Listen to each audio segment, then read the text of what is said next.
Hello. It's nice to see you. But we should try to avoid Jewish geography during the shiur tonight, as we did 2 weeks ago, because it's probably not that interesting to other folks. But the learning 2 weeks ago was wonderful. I was unable to come last week, but I plan to join you very often. It was really quite wonderful. And I was doing the Haftarah class as often as I could with Michael, but I guess we kind of have supplanted that. I don't know if he'll do it another night maybe or something. Oh, yeah, I don't know. Yeah, that was happening over the summer and interrupted for the 3 weeks or something, but it was really wonderful. He and several other people would rotate in teaching it. They invited me to do it, but I didn't feel like I knew enough.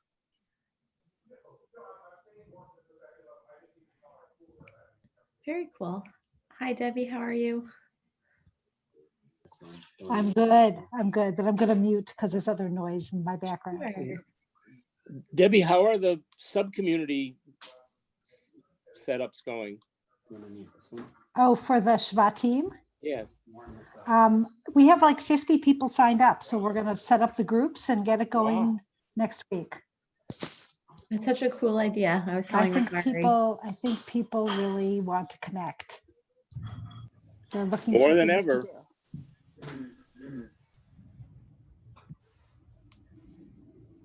Hi, Tammy. How are you? Good. How are you all? Good. Good to see you. Under the circumstances. I have to say, this week more than last, I'm feeling a little calmer, a little more refreshed. Debbie, how many, is that 50 families or 50 people? It's between 40 and 50 families. It's Like lot. household. Yeah, it's a lot of groups. Yeah. The sandwich? So, I mean, the Cubana. and people can still sign up tomorrow. So let's see what happens. Chicago. Good for you. Nice. Beautiful. Very nice. Yeah, sure, call. Ground beef. And chorizo and the barbecue. Will you try to group them either And like avocado. or differently, like all people with little kids or all people in certain area of Skokie, or? Happily, that is not my responsibility, but I think it's supposed to be a cross section. That's the point. It's supposed to be different ages, lots of different mixing up, meeting different people.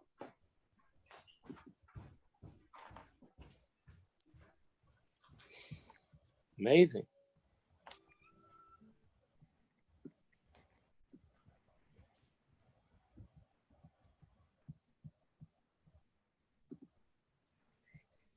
Has anyone been to the stretching class that you have at noon on Thursdays? I get the emails now. There's so many things I want to just wander into. You should. You should feel complimented, Ms. Dr. Rabbanit, whatever. Just Yael. Yael is good for now. I was just on a Zoom with Ramat Ora in New York with Rabbi Saul Berman teaching about Eruvin, but I left that in the middle of the study with you. Oh, I do feel complimented. Although I have to say, Eruvin has been the most challenging masechet for me to keep up with because it's not terribly engaging in my opinion. But I'm sure Rabbi Berman makes it very engaging. Well, a week from tonight, which I might miss learning with you to go do that, he's teaching about the last century history of the Manhattan Eruv.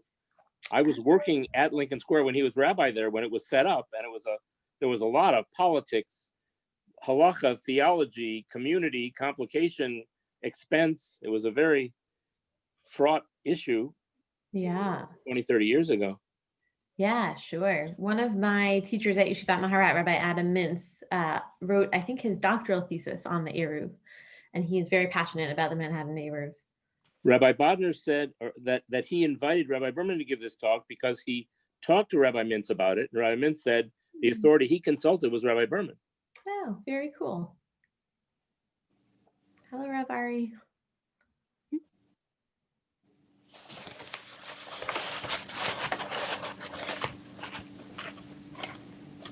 Well, I guess we'll give people 1 or 2 more minutes.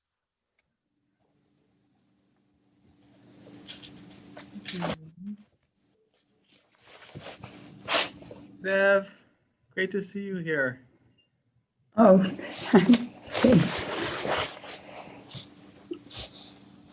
Get to speak to you twice in one day. yeah, how it works out.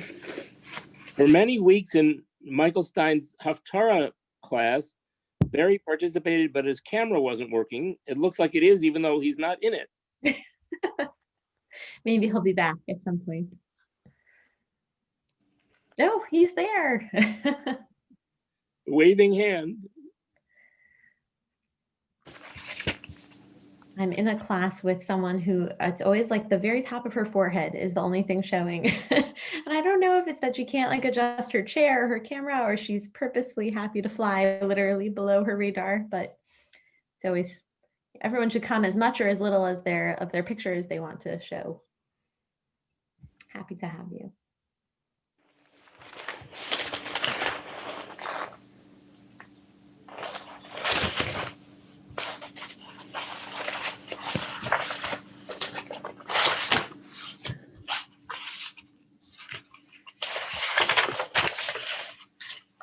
Okay, I guess we'll get started. We'll see if anyone else joins us. They can always pick up wherever we left off. I don't know if everyone has the source sheet, but not to worry. I think it works well when I share it here as well. So that should work fine. This week's parsha is Parshat Chayei Sarah. And it's an interesting parsha in that we start to transition away from Abraham and Sarah, who we've learned about over the last 2 weeks, and into the next generation of Yitzchak and Rivka. And Debbie, are you talking to us? Oh, okay. No problem. It really, I think we see the transition of Abraham, right? Up until last week, he was the visionary, the charismatic leader, the one who converses with God. And in this week's parsha, we see a changed man, especially after Sarah, his wife, has died. He's very sad. After the Akedah story, God and Abraham no longer have any recorded conversation in the Torah. And I think that we start off this week's parsha with just a sad feeling. Abraham goes from someone who has everything, a wife, a strong connection to God, an heir, to someone who might be feeling a little lonely, despite the text telling us that he's been blessed with everything, right? We don't see him speaking with Yitzchak, and we also don't see him speaking with God. And so he starts to think about a transition. And so I want us to look at that transition as a piece of the puzzle of what chesed, the role that chesed plays in this week's parsha, and really like setting the foundation for chesed as a value throughout our tradition. And then to think about Rivka as who I would argue is the chosen heir for the chesed legacy, instead of Yitzchak, who you might imagine, to look at Rivka and who she was, and how she maybe blends or subverts the expectations of a matriarch as she blends a matriarch and patriarch role together. So I brought, this is an experiment for me. I brought most of a parak, and we're going to jump around a little bit in the parak to explore those two themes. And as I'm sure many of you know, or probably all of you, everyone in the Jewish world, when Rabbi Sachs passed away last Shabbat, I was very saddened to hear it, as I'm sure many or all of you were. And so I did make sure to bring a little piece of Rabbi Sachs Torah to honor his memory tonight as well. And that is part of this idea of a legacy of chesed being such an important value. So I'm going to share the source sheet here. Let's see if I can. Every week it feels like it's a little bit of a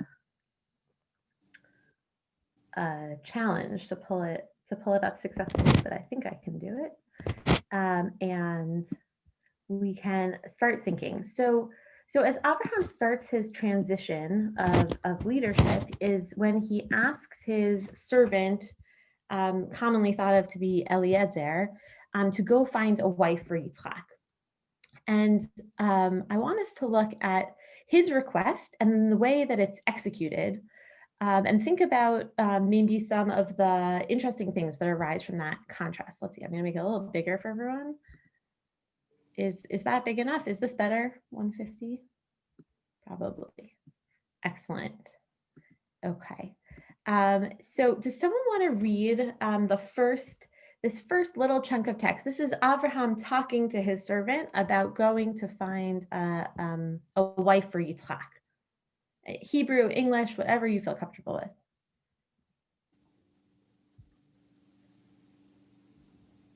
And I will make you swear by the Lord, the God of heaven and the God of earth, that you will not take a wife for my son from the daughters of the Canaanites, among whom I dwell, but will go to the land of my birth and get a wife for my son Isaac. And the servant said to him, what if the woman does not consent to follow me to this land? Shall I then take your son back to the land from which you came? Excellent. Thank you. Tammy's always one of the first volunteers. I appreciate it. Great. So what is Abraham looking for here? What would you say is like the characteristic that Abraham wants in a wife for his son?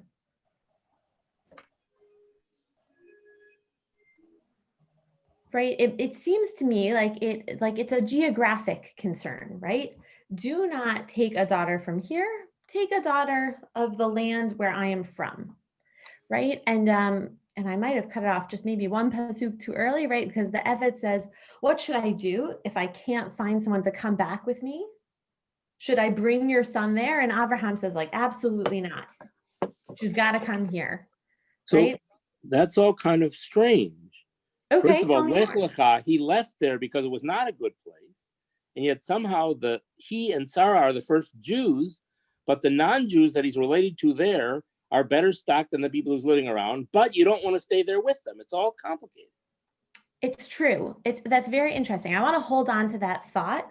Thank you, Jonathan, because I think that it will be very useful in a few minutes. It's a great question. So Abraham's command is pretty terse, right? Number one concern, geographic. Eliezer gets to back home to the land, and he decides instead to create a sort of a test to see the woman that will be the most important, the best choice for him to bring home. And so here we start to see repeating words. And we're only going to look at the black bolded words if we can force our eyes to them. And we're going to think about what is guiding the servant to choose this kind of test, right? He could have had a beauty contest. He could have had a Jeopardy game, right? If Rabbi Marianne was here, she could have entered. He could have looked for many things, but he chooses to look for one thing. Does someone want to read just the first paragraph so the he is the servant, and right, he's traveled all the way to the land and he sat down with his 10 camels, and then he says to himself,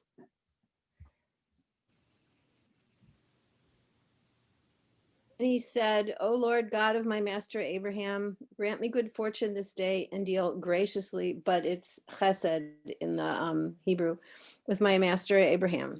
Here I stand by the spring as the daughters of the townsmen come out to draw water. Let the maiden to whom I say, please lower your jar that I may drink, and who replies, drink, and I will also water your camels. Let her be the one who you have decreed for your servant Isaac. Thereby shall I know that you have dealt graciously, but that's also chesed in the Hebrew. Do you want me to keep going? No, that's perfect for now, because we're actually going to skip the part where it happens, right? But what Eliezer is hoping for is that a woman will come and offer to water her camels, which is a heroic task. A lot of water goes into that. And that's how he'll know who the person is. And as he's talking to God, we already see that the word is chesed, right? That it's very important. Eliezer seems to be reminding God that chesed is very important to Abraham, to the Abraham family. You know, perhaps it's like the family servant is a funny role. You're kind of inside the family, kind of outside the family. And I think I could imagine Eliezer saying, like, God, this family has been through so much, right? They've lost Sarah. There was the trauma of the Akedah. Yitzchak and Abraham aren't talking anymore. Like, we need some chesed in our family. And so then we're going to skip over the paragraph of Rivka's action for right now, because we're going to come back to that.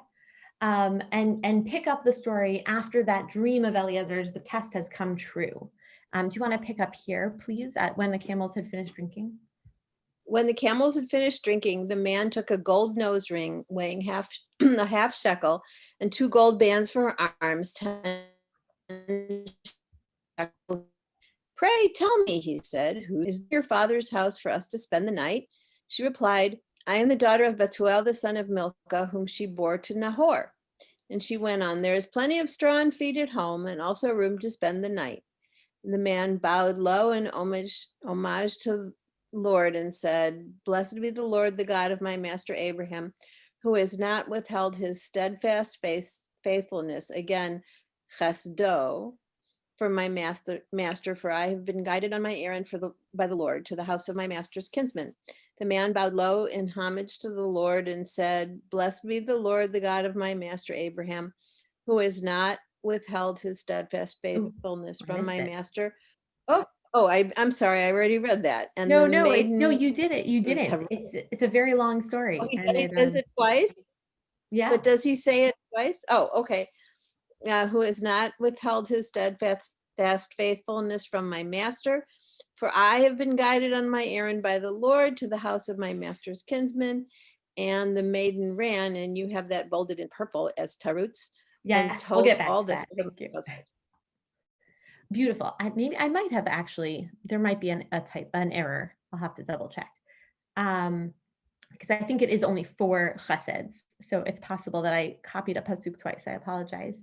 And then there's a whole dialogue. And at the end, right, there's one more chesed that gets slipped in when the family's debating and the servant says, and now if you mean to treat my master Abraham with true kindness, tell me, like, will Rivka come or not? And if not, tell me that also, and I'll go find someone else. Right? And so the word chesed appears 4 times throughout this very long rendition of the errand of the servant, right? Abraham tells him 5 sentences, and he makes like a whole 3-course dinner of the adventure, right? We hear Eliezer's plan, we see it in action, and we see, all of the deliberations in the family about whether or not she will go. And then all the way through until when Eliezer says, okay, time to make a choice. And the word chesed keeps repeating as like a mantra to remind maybe Hashem, to remind us that chesed is so very important here. And it's true that there's not a good English translation of the word. Rabbi Sachs actually says that steadfast kindness arrived in the English language as a result of the translator trying to translate the word chesed into English and not finding a good word. And so just to skip down to the bottom for a minute, my Rabbi Sachs quote is actually, he is bringing a quote from Rabbi Abraham Joshua Heschel, saying that when I was young, I admired cleverness, and now that I am old, I find I admire kindness more. And I think that perhaps that is where the servant really understanding his master, where Abraham is coming from. And so I would love to take a moment and hear if anything has bubbled up about kindness, about looking for the right match for Yitzchak. Any thoughts or ideas to share? It doesn't exactly. You go, Jonathan. No. Don't we always talk about Abraham's main midah as chesed? So it seems like the servant was looking for somebody who would fit in with this family whose midah is chesed. And I think that the reason that Abraham sent him back to the old country is because he figured they would understand how they live their lives. I mean, maybe not everybody is awful in where were they from? Wherever, the old country, Haran, right? Yeah, definitely. I think that that's a beautiful read, that the servant was looking for someone who would fit into the family value system. And that's beautiful. And that is definitely where we're headed with Rivka.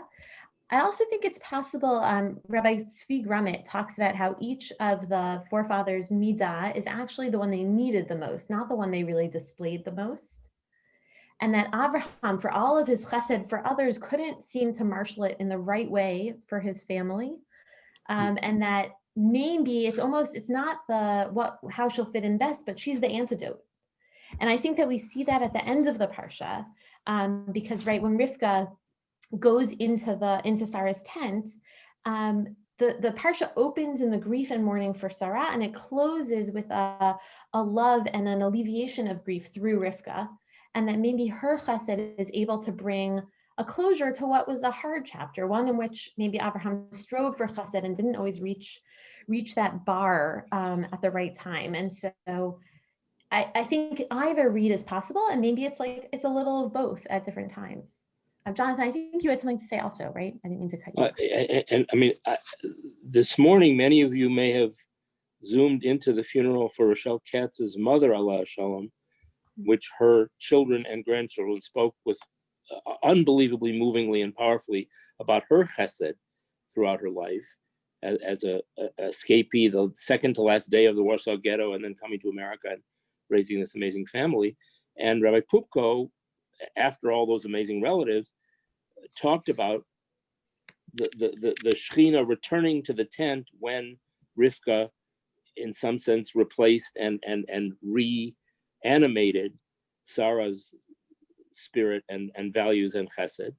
I was just, I mean, Rivka's family is very strange. We learn later about Lavan, who turns out to be kind of a villain, and Abraham's parents and siblings were no bargain. So I'm not quite sure why they thought they would find chesed there, and in what sense Rivka comes to be a part of, in a way, Rabbi said this morning, she, much more than Yitzchak, is the determinator of the future and the continuator of the chesed and the values and the message and the family line. But I wonder how Abraham and Eliezer knew that she would be coming from his relatives, but his not very savory relatives. It's an amazing transition into thinking about Rivka. Perfect. I couldn't have written it better, because I think that that's true. And I want to suggest, in answer to your first question, Jonathan, a different read of Abraham's geographic obsession, or perhaps his family obsession. And that's that Abraham wanted Eliezer to find another Abraham, another person who would drop everything and go somewhere else and embark on a journey to somewhere really different, in a way that, we could almost say that the charge, it's like its cover is geography, but he's really talking about character. Go find an adventurer who hears the call to go do something important in their life. And that the servant really understands that, even though it's spoken in like almost a code. And he is able to say, oh, Yitzchak he has other characteristics, which we'll explore next week, hopefully, God willing. But Rivka, he doesn't have my chesed, right? So I need to find someone who has that chesed, another Abraham. And in that way, I think that he was very successful. And so we're going to look at the text of Rivka's actions here, and also compare it backwards a little bit to some of Abraham's actions. But I just want to note that it's really unusual that we're comparing a woman, Rivka, to Abraham here. Judy Klitzner, who's a modern Bible scholar, and she teaches at Pardes, and I took many of her classes while I was in Israel, talks about subversive sequels. She has a whole book of them. They're fascinating. I highly recommend. It's an easy read, study of the Torah. And she talks about how places and people, there are themes that repeat, and actions that are repeated from generation to generation. And that often the texts contain what she calls linguistic clues. So similar words or phrases that are meant to highlight, like, hey, I'm comparing these two things. But that the sequels are not sequels. They're subversive, because we're not doomed to repeat the past. We're able to learn from it and change the way that we move into the future. And so if Sarah is matriarch 1.0, right, Rivka maybe is matriarch 2.0. And what Judy Klitzner says is that when you pair these two stories together, that it points to a woman's vast potential for change, and reminds us that the road to her fulfillment is long and circuitous. And I think that is a good way to think about Rivka, because we'll keep an eye on her as we move through the Parshiot as well. And so if we're comparing Sarah and Rivka together, does anyone have some of their points of commonality? You could shout them out. Any, no point is too small. Well, Rivka's most famous act in shaping Jewish history is choosing between their sons and, in a sense, manipulating her husband to choose the one she wants to choose. And Sarah, of course, listen to her voice, is what God tells Abraham about. She's rather harsh about Hagar Yishmael. And Excellent. Yeah, they both play a role in advocating for their heir as the covenantal heir, definitely. What else is similar about Sarah and Rivka? Esav is also her heir, her son, but True, one son over another.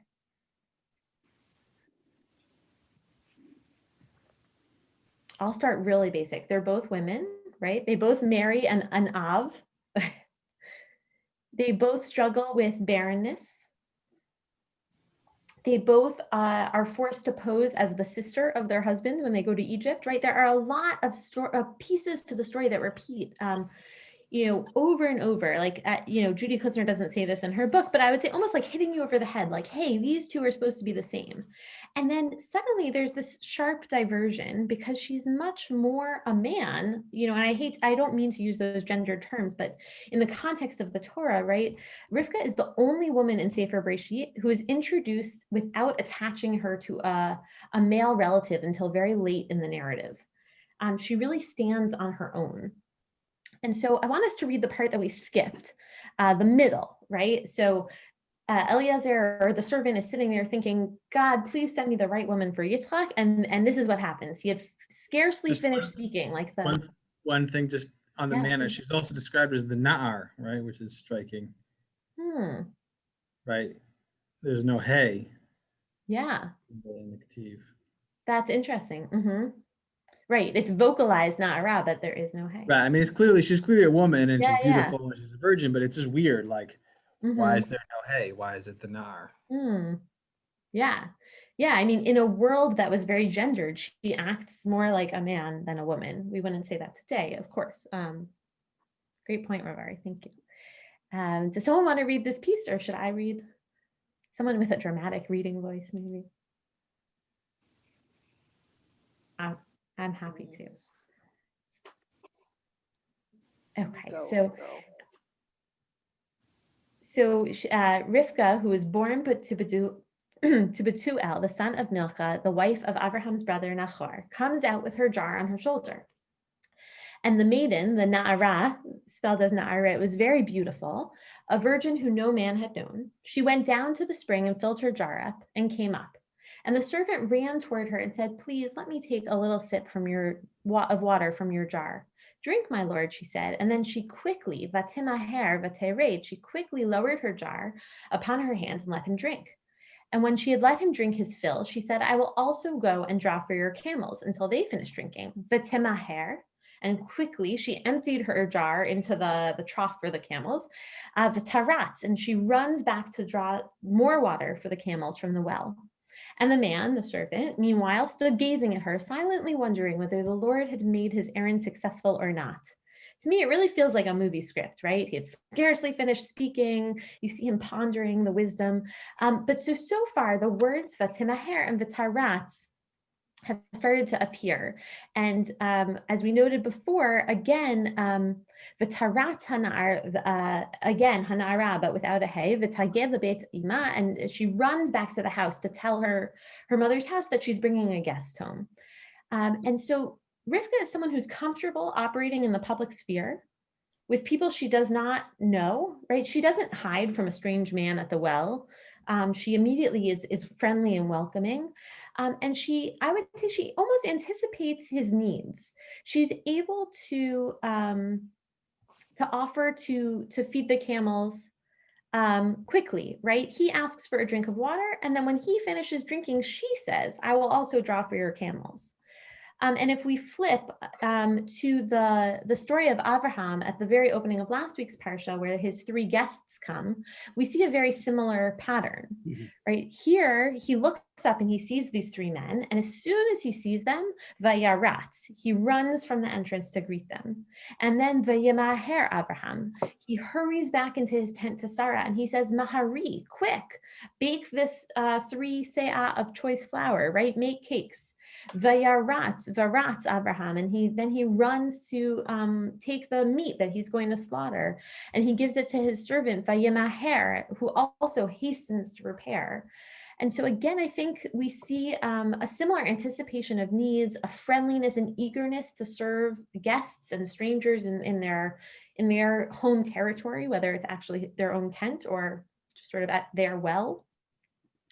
And Judy Klitzner argues that the reason that the words Vayarat and Vayemaher repeat so many times is to draw our eye to connect Rivka and Abraham. You might not think they're alike, a younger woman and an older man, but actually they share many of the same characteristics sort of intuitively, right? It doesn't, maybe it's not from her shady family, but it's from her own inner compass.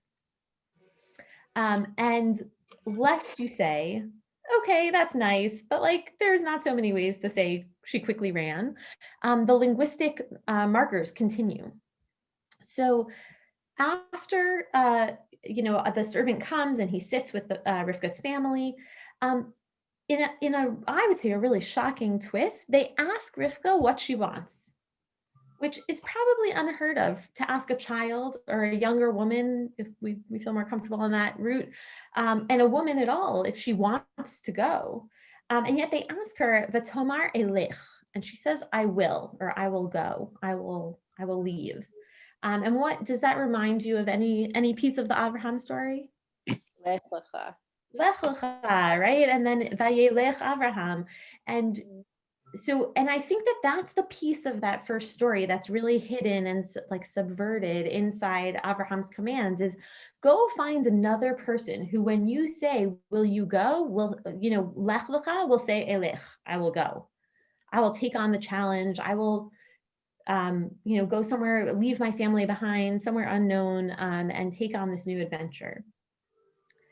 And then a further linguistic connection is one of my favorites, partially because it is what it is the pasuk you walk under as a newly minted maharat.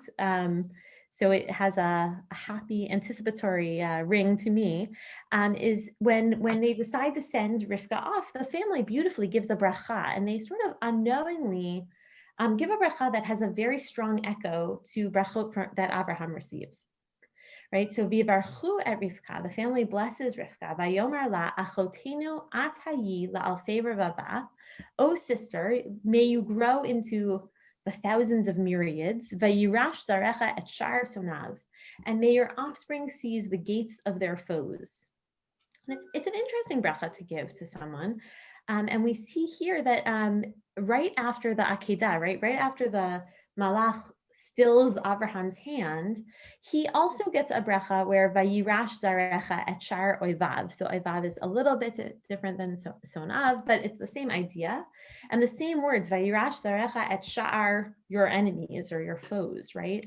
And the one that I think is most compelling is that the at hayi, may you grow or may you be, is a very unusual word conjugation in the Torah. Judy Klitzner counted for us. The word occurs 5 times in the masculine form. Rivka's is the only feminine form. And 2 of those 5 times are related to Abraham.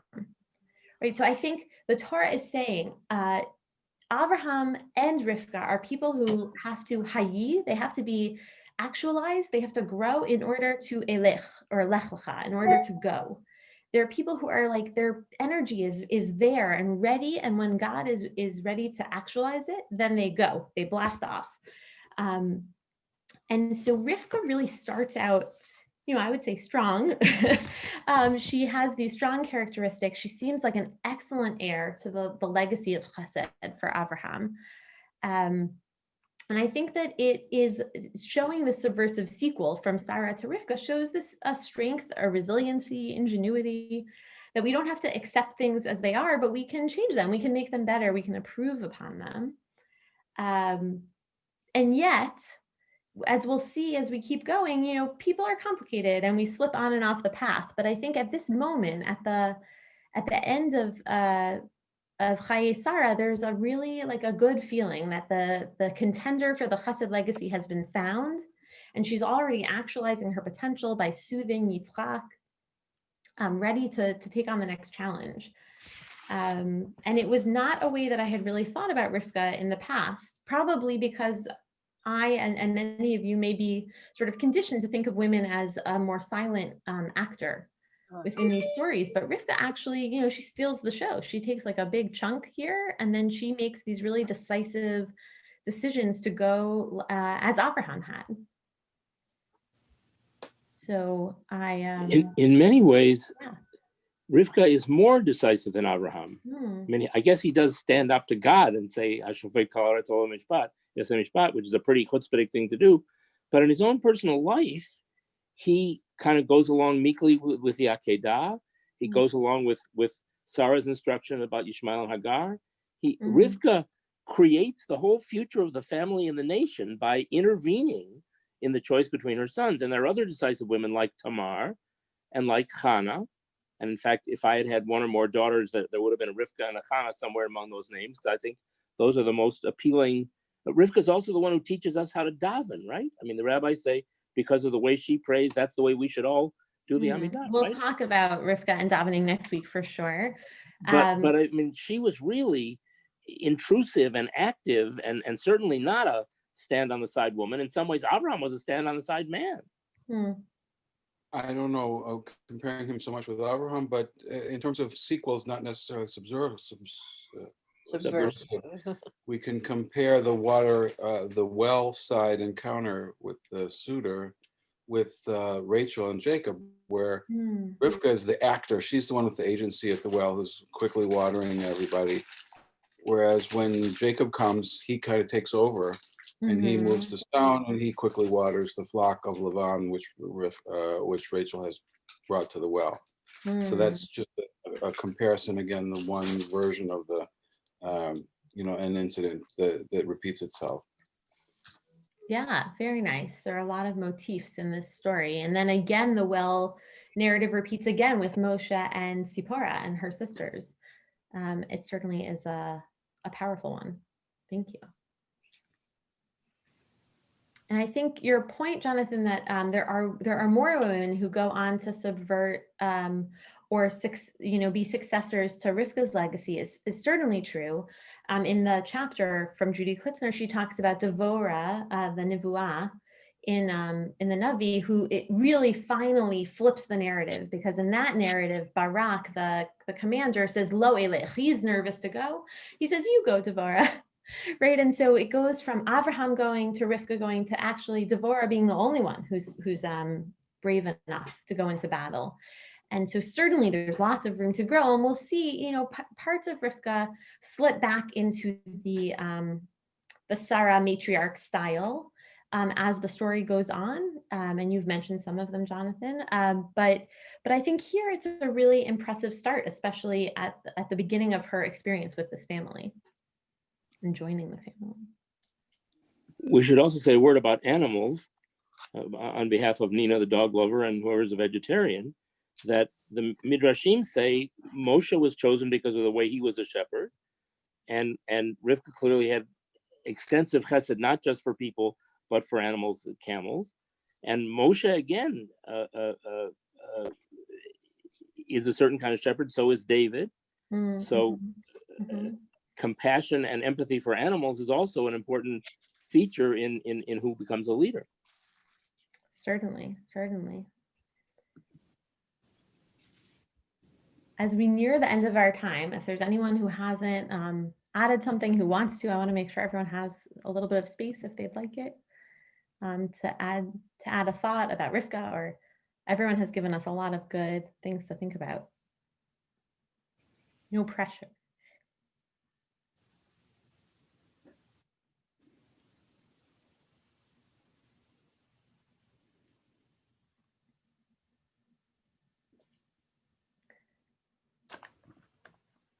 think what really spoke to me about Rivka was how she was able to hold the legacy of Chesed with this idea of subverting a subversive sequel, right? To take a path that was already laid out and to be able to carry that legacy forward while doing it in her own way, not in the way that was maybe expected of her station in society.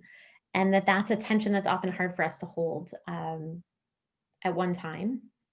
And also that Chesed is she demonstrates it in the way of a stranger towards another stranger, as opposed to family to family, which she'll go on to demonstrate in her own family.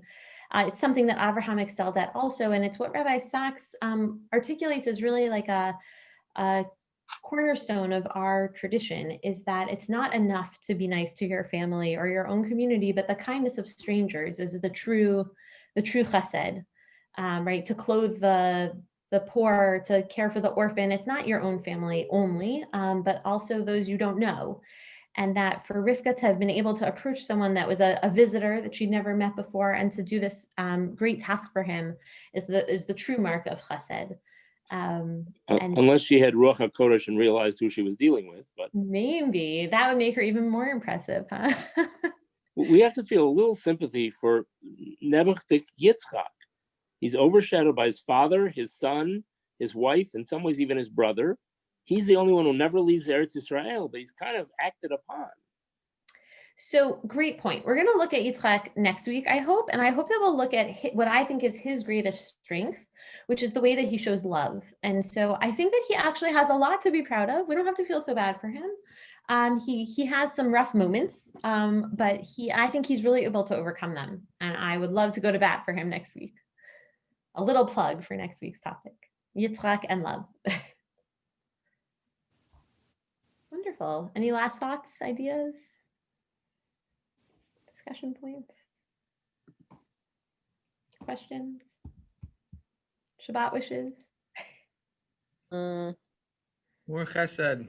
Yeah. More chesed in the world. It's beautiful. Beautiful ideas. I have a question. When Lot goes to meet the strangers, what's the word that's used there offhand?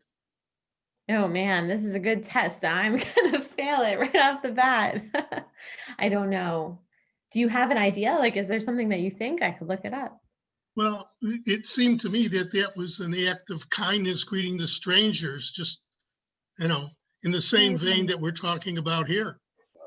Yeah, I think if we're going to feel bad for Nebuch, it would be Lot, actually, because he often seems to have the best of intentions. I agree with you wholehearedly, but yet he can't seem to get it together to actualize them. He always ends up flubbing it somewhere. But yes, I agree with you. I think Abraham's family might get the rough end of the stick here. Just because he left and they had different beliefs than he did doesn't mean that all of their core values were different than his. And so I think I agree with you. Theologically, they were, but maybe not interpersonally. I heard grape shot on Lot that I shared last week at the Devar Torah. I thought it was beautiful, though, that Avram, when he sees the strangers, he sees Anashim, he sees 3 people. Lot sees 2 malachim.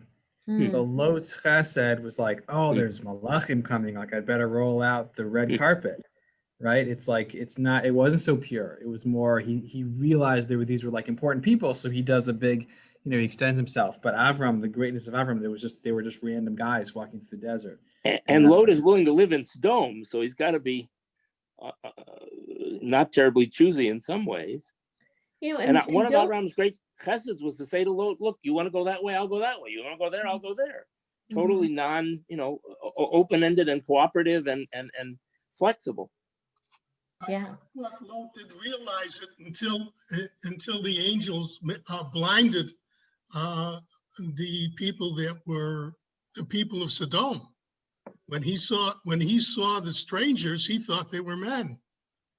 And he didn't realize that they were angels until they blinded the people.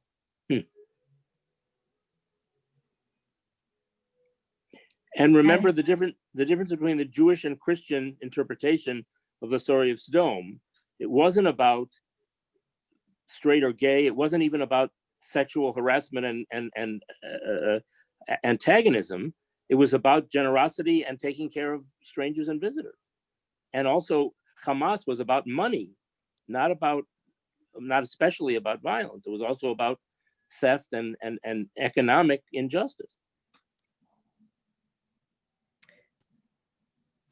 Yeah, I'd have to revisit the story, to be honest, but I think what Rav Ari said sparked for me that, right, Abraham doesn't go to find a wife for his son, perhaps because the true test of kindness is not how Rivka would react to an Abraham, a great leader, a wealthy man with all of his entourage, but just his lonely servant who comes, 10 camels might have been a lot, I don't know, but his stature was I'm sure different. And that she reacts just as kindly to him as she might have to a wealthier, bigger landowner. It's like the famous Hasidic story about the Rebbe who's traveling and the people on the train are mean to him. And then when they find out who he is, they say, "Oh, we're so sorry, so sorry." And he says, "You shouldn't apologize to me. You should apologize to the schlepper who you thought I was because you weren't willing to be generous to him." Yeah. Yeah, lots of ways to express chesed and try to find the spark in everyone else so you can give as much chesed to everyone as you can. Definitely. Beautiful. Thank you guys so much for joining me today. Thank you, Rav Ari, for coming as well. I look forward to seeing you next Thursday. Have a wonderful Shabbat. Chesed, chesed, chesed. Thank Amen. you. Amen, amen, amen. Yashikov, thank you so much.